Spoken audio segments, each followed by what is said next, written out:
The wind had a sharpness to it that morning, the kind that cut through your coat and settled in your bones. Copper Hill, tucked deep in the Appalachian Range, had just begun its descent into winter. Most homes were already strung with fading porch lights and smoke curled from chimneys. In the midst of this postcard town, Elia Dawson stirred her coffee in silence, watching frost slowly eat away at the corner of the window pane. 19. That's how old she had turned a week ago. Nothing extraordinary, not the kind of birthday that screamed transformation. Yet everything had changed. She was a sophomore at North River University, commuting from the old Dawson farmhouse. Her life revolved around study sessions in cramped libraries, weekend shifts at the Mountain Goat Cafe, and quiet evenings with her headphones in. Her mother, Sandra, was always preoccupied, dividing her time between managing the town's aging library and retreating into yoga workshops that promised inner peace. And then there was Graham Turner, her stepfather. Graham had been part of her life for the past 5 years, ever since her mother remarried. He was a former real estate mogul who had lost most of his fortune in what he described as a bad partnership. Elia never trusted him. He was polished, sure, always crisp in his shirts, always the one with the right thing to say when Sandra was in the room. But beneath that charm was something hollow. Something cold. Max, his son from a previous marriage, lived with them too. 21, attending community college part-time, and emotionally distant. Max wasn't cruel. Just absent. They'd never bonded, and he barely acknowledged her unless it was absolutely necessary. The letter came on her birthday. Thick, cream-colored envelope. Gold-embossed return address from a law office in Birchgate. Elia tore it open with idle curiosity, expecting some formal document about college fees or insurance. Instead, she found her life rewritten in a paragraph. Her father, Jeremiah Dawson, had passed away 3 years ago. A quiet man who loved books, sketching, and long drives with no destination. They weren't particularly close after the divorce, but he never missed a birthday call. Turns out, he had been quietly building wealth in land investments and royalties from an old coal survey deal. The trust had been maturing since Elia was 16. She had just inherited $9 million. Her first reaction wasn't joy. It was confusion. Then disbelief. Then a wave of guilt. Her father had never spoken of this. Not once.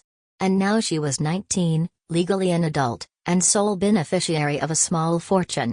The law firm walked her through everything: how to access the funds, how to secure them, how to protect herself. She did everything by the book. By the time the week was over, Elia had set up her own account, hired a financial advisor, and moved in silence. She hadn't told her mother. She wasn't ready for that conversation. And most importantly, she definitely hadn't told Graham. But he knew. It was the way he looked at her now. His polite interest had sharpened into something predatory. He lingered longer in rooms, asked vague questions about her future plans. Max had suddenly started eating breakfast at the same table as her. The atmosphere had changed, subtly, but unmistakably. And then, one night, it happened. Elia, Graham's voice came through the hallway, steady and soft. Mind coming to the parlor? She hesitated, heart quickening. She put her tea down and walked down the narrow hall, the wood floors creaking under her socks. Graham sat at the edge of the blue velvet sofa, one ankle crossed over the other, hands folded neatly. Sit, he offered. She remained standing. He smiled, but it didn't reach his eyes. So, big birthday, huh? She didn't answer. I won't dance around this. I know about the trust, he said casually. I've been aware for some time. Your mother mentioned once that your father had something set aside for you. Her fists clenched slightly, tucked into the sleeves of her sweater. You see, Max has been struggling, Graham continued, voice smooth like oiled wood. Community college only gets you so far. He's trying to transfer to a university in Charleston, but the tuition. It's steep. Elia remained still. We've done what we can, he went on. But we're tapped. And I know, Your father's inheritance, it's substantial. A portion of it could mean a new future for Max. And I'd like you to consider helping him. It would mean a lot." She stared at him, expression unreadable. "You're asking me to give away my father's money. I'm asking you to support your family." She stepped back slightly. "That money was left to me. I've planned for school, housing, saving for my own business. It's not about selfishness. It's about responsibility." Graham's smile faltered. "You wouldn't even be living under this roof if not for me. That inheritance is a stroke of luck, and luck should be shared." Her voice was firmer now. "This isn't a conversation I'm comfortable having." His eyes narrowed. "Don't mistake my patience for passivity. This isn't just a request, Elia. It's an expectation." She blinked. "You can't force me. Not legally. And not morally." Then his voice dropped an octave, cold and clear.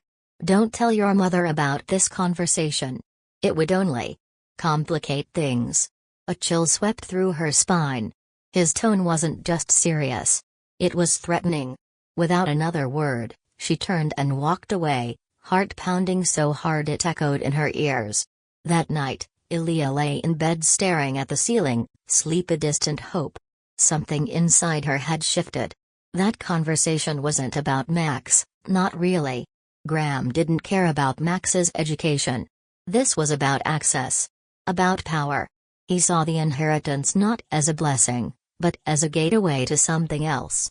Elia's instincts were screaming now. This wasn't just family tension. This was war. Elia had always trusted her instincts. When she was younger, they helped her navigate the bitterness of her parents' divorce, the silent dinners, the nights her mother cried through the walls. Now, her instincts were screaming louder than ever, warning her that something sinister was unraveling in the heart of her home. After the confrontation with Graham, she tried to go about her week normally, lectures, study sessions, a double shift at the cafe, but the weight of that conversation clung to her like a second skin. Every word he'd said echoed like a ticking clock. "You can't force me. Don't tell your mother. It's an expectation." He hadn't just crossed a line. He had stomped over it, and Elia had no intention of standing still while he made his next move. On Thursday night, the house was quiet. Her mother was away at a weekend retreat near Willow Lake, a spiritual detox or something involving crystals and long walks barefoot. Max was out, probably gaming at a friend's. And Graham, as always, had retreated into his study for the evening. That room, off-limits and always tightly shut, had become the epicenter of Elia's suspicions. But Elia had a plan. She had watched Graham long enough to know his routine. Every night around 9:30, he poured himself a scotch and sank into his armchair in the den to watch reruns of old detective shows. He almost never returned to the study until morning. By 9:40, she was ready. Her hoodie sleeves were pushed up. Phone fully charged. Flash drive in her pocket. Her heart, however, was not ready. It thudded violently as she crept down the hallway and paused outside the study. The door, as she hoped, was slightly ajar. Graham must have forgotten again, or maybe he was getting careless. She slipped inside and shut the door behind her without a sound. The room was warm and dim, the only light coming from a desk lamp illuminating stacks of papers and a sleek black computer. Elia hesitated just a second, then sat down in a leather chair and moved the mouse. The screen blinked awake. No password. She let out a shaky breath. Too confident, Graham. Or maybe too desperate. His desktop was cluttered, but her eyes immediately jumped to a folder labeled Des Holdings. She clicked it open. Inside were dozens of spreadsheets, PDF scans, and correspondence files. But it was the folder marked Correspondence, CR that caught her attention. She opened it. Emails between Graham and a woman named Catherine Royce, at first mundane. "Looking forward to Friday," the contractor said. "The shipment is delayed," but the tone quickly changed. Code words started appearing: cleansing the accounts, pressure from the Arizona side, need her signature before year-end. The deeper Elia read, the clearer it became, this was no property development partnership. It was fraud. Sophisticated. Hidden through shell companies, offshore transfers, and fake invoices. And then she saw it. She turned 19 this month. She accessed the trust already. We'll move next week. Don't spook her before I get a piece. GT Elia's blood turned to ice. They were planning to steal it. Not just part of it. All of it. And they weren't being subtle. Catherine's replies were even colder, mentioning names of fake companies, encrypted payment apps, and a holding warehouse near Birchgate where clean funds were funneled. It was worse than she thought. They weren't just manipulating her. They were laundering millions, and she was the next step in their funnel. She grabbed the flash drive and plugged it in, copying everything. She didn't know what she'd need yet, just that she needed it all. Then, as an extra layer, she snapped dozens of photos of the screen with her phone, inbox overview, message chains, spreadsheets with forged names and transactions. She even recorded a short video scrolling through each folder, narrating softly. Elia Dawson. Documenting the contents of Graham Turner's study. Fraud. Hidden accounts. Mentions of me and my trust fund. This is real. Once done, she carefully returned everything to how it was. Monitor off. Flash drive out. Chair pushed back. She left the room as quietly as she entered and locked herself in her room, sitting on the edge of her bed, trembling. He's not just after the money. He's part of something bigger. Something dangerous. The next few days were suffocating. Graham was eerily cheerful, asking about her classes, even offering to drive her to campus. Max had returned to his usual silence, though his eyes lingered on her longer than before. It was subtle, but Elia felt watched. Stalked by the walls of her own home. Her mother finally returned from the retreat on Sunday night, glowing and relaxed. Elia thought about telling her everything, but stopped. Not yet. She needed more.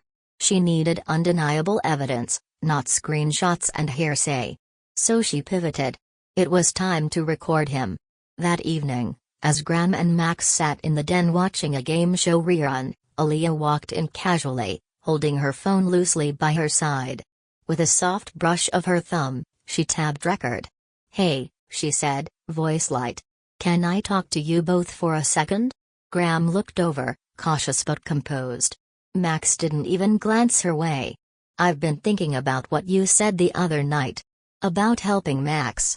Graham straightened. "Yeah? That's good. I mean, it's a lot of money. And I'm trying to figure out what's fair." Max finally looked up. "It's not like we're asking for all of it," he muttered. "Just a portion. But the timing," she continued. "Why now? Why the sudden pressure right after I turned 19? There was a flicker, just for a second, in Graham's eyes. "Because this is when it matters," he replied. "This is when you become useful. I mean, responsible." "You said useful," she noted. Graham chuckled, but it was dry. "We've supported you for years, Elia. You wouldn't have a roof over your head without us. All we're asking is that you remember that." "Maybe I should talk to Mom," she said flatly. "No," he snapped too quickly. "No. This stays between us. Sandra doesn't need to worry about this. She's got enough on her plate." Elia nodded slowly and turned away. She saved the recording immediately. It wasn't a smoking gun, but it was real. A thread connecting his manipulation to her inheritance. Combined with the digital evidence, it was enough to get someone's attention. Now she just needed to follow the money. That night, while Graham slept in the guest room after drinking too much red wine, Elia cracked open her laptop and began digging deeper. She searched for Catherine Royce. No social media. But one public registry hit, owner of Sable Creek Logistics LLC, listed as a shipping company based out of Birchgate. Her pulse spiked. She remembered a line from one of the emails. "The Birchgate warehouse is ready. We'll funnel through SC Logistics starting Friday." She had a location. It was time to see just how far Graham was willing to go. And just how much she was willing to risk to stop him. The Birchgate warehouse district was a far cry from Copper Hill's charming mountain quiet. Here, the streets smelled of diesel and wet concrete, and rows of rusted loading docks sat like forgotten giants under a gray, brooding sky. Elia had never driven this far from home alone before, but fear had a way of muting hesitation. She knew the risks of what she was doing. She also knew that going to the police with only emails and a vague voice recording wouldn't be enough, not when her own mother still believed Gran was a man of character. She needed more. It was Saturday afternoon when Gran claimed he had to attend a business meeting in Birchgate. Elia was ready. She had prepared the night before, empty phone storage, full battery, and her tiny GoPro camera hidden in a travel mug with a view hole cut near the bottom. He pulled out of the driveway in his forest green SUV. She counted to 30, grabbed her keys, and tailed him in her old Honda Civic, staying at a distance. The sky darkened as they drove, the sun slipping behind the clouds like it too wanted to disappear. They passed the city limits, winding through commercial roads until Gran turned off into a dead-end industrial strip. Elia slowed as she approached, parking half a block away and cutting the engine. Her breath fogged the windshield as she watched him park beside a low, nondescript building with a peeling sign, Sable Creek Logistics, no unauthorized entry. There it is.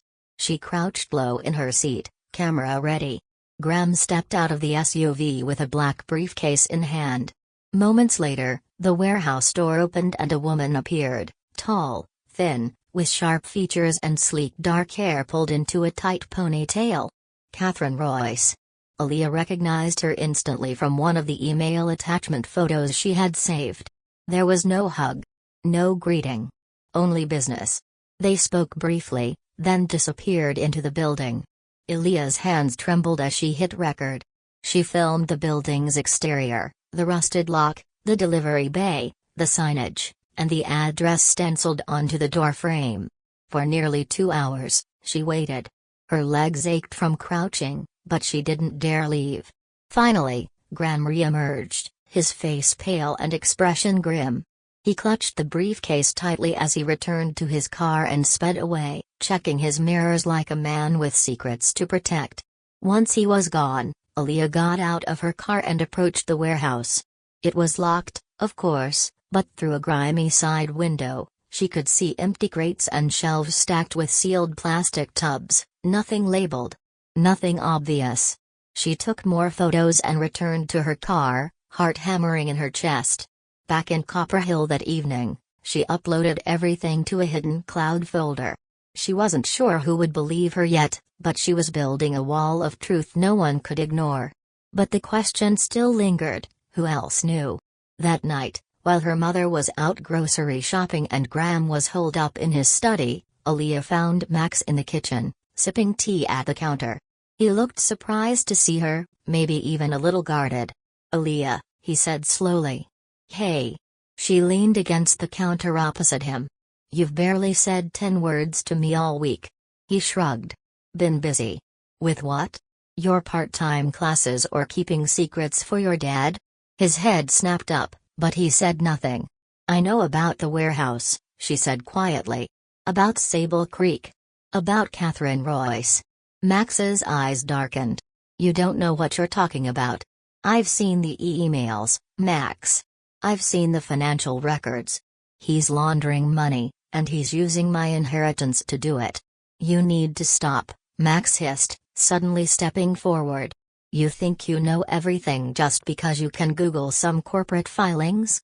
You don't understand the people he's dealing with." "Then tell me," she said. "Tell me what I don't understand. Because from where I'm standing, you're either being lied to or you're a part of it." Max's jaw tightened. "You think you're some kind of hero? You're just a scared kid with a bank account. You don't know what kind of people Catherine works with. If they find out you've been snooping, it won't just be your money that disappears. So you do know." That was all she needed. Max froze, realizing his slip. "You're out of your depth," he muttered. "Then maybe you should help me get back to the surface." He stared at her, torn. Elia saw something flicker in his expression, regret, maybe. Or fear. But whatever it was, it didn't last. "Don't push this," he said, turning away. "Not unless you want someone to push back." He left the kitchen, and Elia exhaled slowly. Her hands were still shaking. The worst part wasn't the threat, it was the confirmation. Max was involved. He might not be the mastermind, but he knew. He was complicit. And that meant she couldn't trust anyone under that roof. She barely slept that night. The next morning, she packed a small bag and drove 2 hours to meet someone she never thought she'd ask for help, her father's old friend and lawyer, Frederick Halston. Frederick had helped set up the trust years ago. He was now semi-retired, living in a lakeside cottage near Ash Grove, surrounded by ducks, books, and an intimidating collection of legal volumes. "You look like your dad when he was nervous," Frederick said as he poured her a cup of tea. Elia didn't smile. She laid it all out: emails, audio recordings, photos, the warehouse footage. He listened in silence, then finally sat back with a sigh. "Your stepfather's not just a con man," he said. "He's laundering funds on a large scale, possibly for an organized crime syndicate. Catherine Royce, if that's her real name, has been under investigation before. But without hard evidence, she's slippery." "I have hard evidence now," Elia said. Frederick nodded slowly. "You do. But you need more. A connection to violence, a threat, something that shows this isn't just manipulation, it's dangerous. And if I can get that? Then we go to the authorities. You don't just stop Graham, you bury him." Elia left with a new mission: record a direct threat, catch him in his own words, and tie it back to the warehouse operation. It was risky. But so was staying silent. Elia didn't feel fear anymore, only adrenaline sharpened into purpose. Everything had led to this moment. The trap had been set, a hidden camera nestled inside an old hardcover book on the shelf, a backup recorder on her phone, and a carefully prepared script playing on repeat in her head. If Graham was going to threaten her, manipulate her, or let something incriminating slip, she'd be ready. It was Tuesday evening. Her mother was out at a community fundraiser, and Max had vanished after a tense breakfast. The house was still, the sun dipping below the mountains, bathing the living room in gold and shadow. Graham sat near the fireplace, swirling a glass of bourbon, relaxed but watchful. Elia entered calmly. "Can we talk?" He glanced up, gave a small nod, and gestured to the couch across from him. "Of course." She sat, placing her phone face down on the coffee table, recording quietly. "I've been thinking about the trust. The inheritance," she began, keeping her tone neutral. Graham raised an eyebrow but said nothing. "I've been reconsidering your offer," she continued, "about Max. About helping out. But I need to know something first." His smile was slow and calculating. "Go on. Why is it so urgent?" she asked. "Why the pressure now, when the money's only just been released?" His gaze sharpened. "Because this is when you're most vulnerable, Elia. You're young. Unsure. Still figuring things out. That makes you pliable." Her stomach twisted, but she kept her expression blank. "I'm not saying you're weak," Graham added smoothly. "I'm saying this is the perfect time to mold your future. And part of that is learning when to listen to people who know better. So you think I should just hand over my father's money? Let's not pretend this is about your father anymore," he said, swirling his glass. "This is about resources. And leverage." Elia leaned forward. "And what happens if I say no?"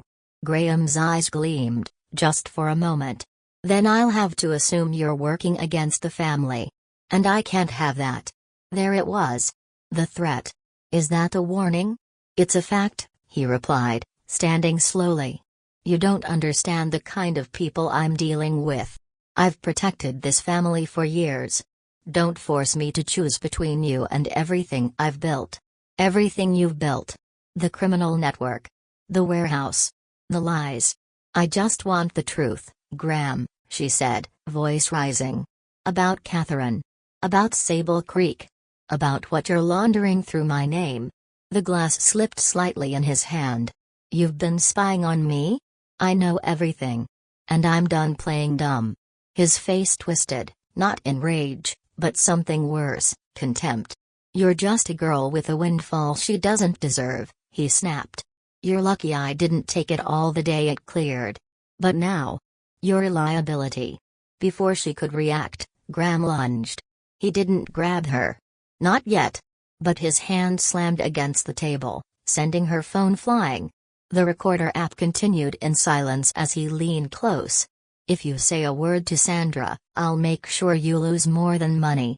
You just did, Elia said quietly, heart hammering. Graham froze. Then, like a curtain being pulled back, he realized he was being recorded. His eyes flicked to the book on the shelf, to the phone on the floor. You little. A sudden knock at the door cut through the tension like a blade. Elia bolted upright, shouting, "In here!" The door burst open, and her mother stormed in, followed by Frederick Halston and two local deputies in plain clothes. The officers had been waiting in a car down the street for Elia's signal. Frederick had called in a favor. Graham turned, stunned. "Sandra, this is..." "Save it," Sandra said coldly. "I heard enough." Frederick approached the table.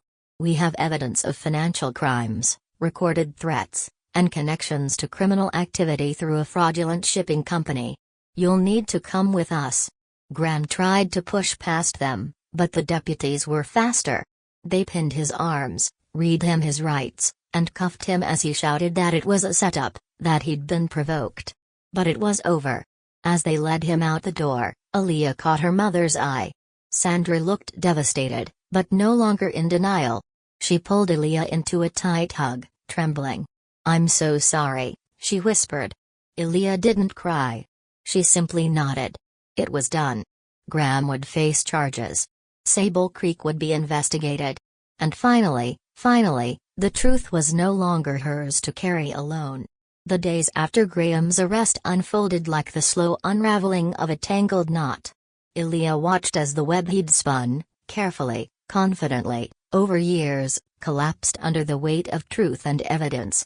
He was taken into custody that same night, held without bail while the district attorney's office reviewed the files Elia and Frederick had compiled, recorded conversations, photos of the Birchgate warehouse, emails with Catherine Royce, financial spreadsheets that traced the laundering trail from the fake Sable Creek Logistics to offshore accounts under Graham's name. Within a week, formal charges were filed: money laundering, attempted financial coercion, conspiracy to commit fraud, and verbal threats toward a beneficiary. Catherine Royce disappeared the day after Graham's arrest. The police found her townhouse empty, no signs of struggle, just neatly folded clothes and wiped electronics. But her name now sat high on a national watch list. Authorities suspected she had fled the country. She wouldn't stay hidden forever.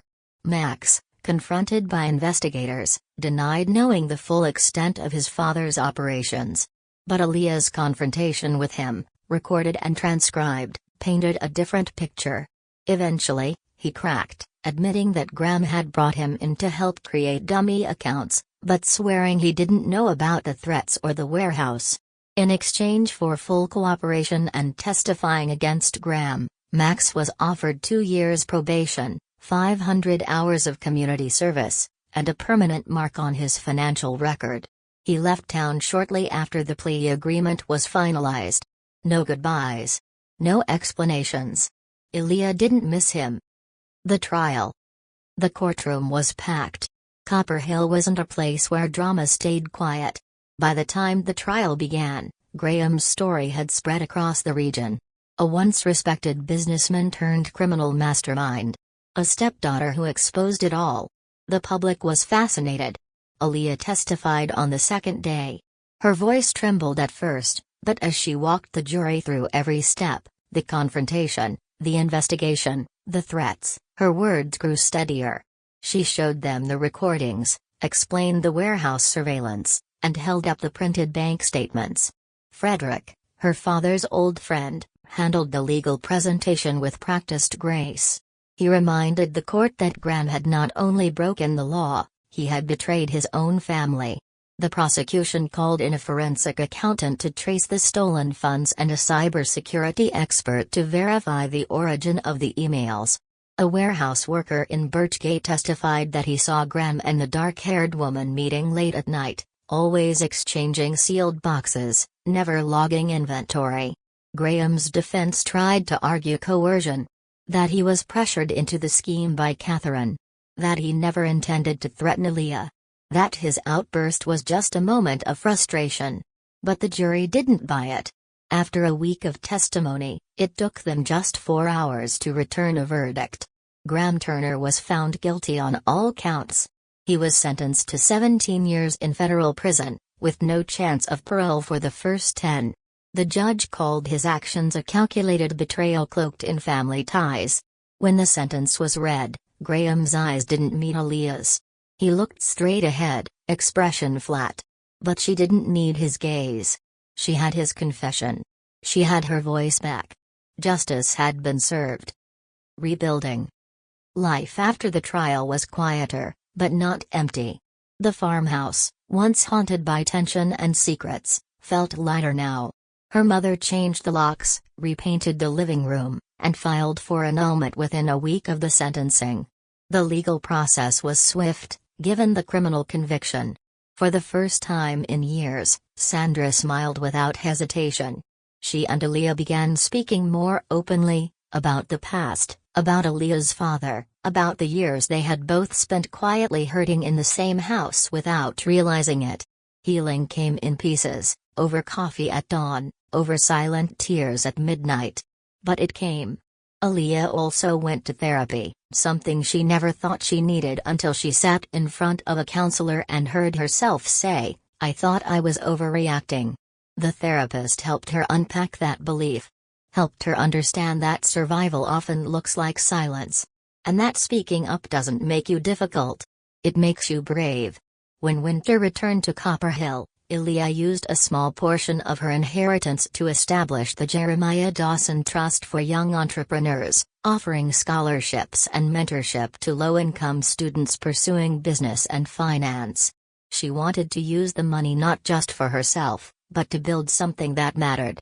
Her remaining funds were locked in a safeguarded account under the guidance of a trusted financial firm Frederick had recommended. This time, no one else had a key. A different kind of ending. Sometimes, Elia would walk along the ridge behind the farmhouse and stare at the tree line where her father used to take her hiking. She wondered what he would think of how everything turned out, if he would be proud. If he'd known what she'd face when he left that trust in her name. She believed he had. She believed he knew the road would be hard, and the danger real, but that she was strong enough to walk it. Because she had. She hadn't just protected her inheritance. She had protected herself. She had broken the cycle. Elia's lesson. Elia's story wasn't one of revenge, it was one of resilience. She learned that family isn't about shared bloodlines, but about respect, trust, and safety. She learned that manipulation often wears the mask of love. And most of all, she learned that even when you feel small, unheard, or afraid, your voice has power. If there was anyone out there, sitting in silence, sensing something wrong and unsure what to do, she hoped her story would give them a reason to speak. Because when the truth is buried, someone has to dig it up. And when no one else is watching, you must protect your own future.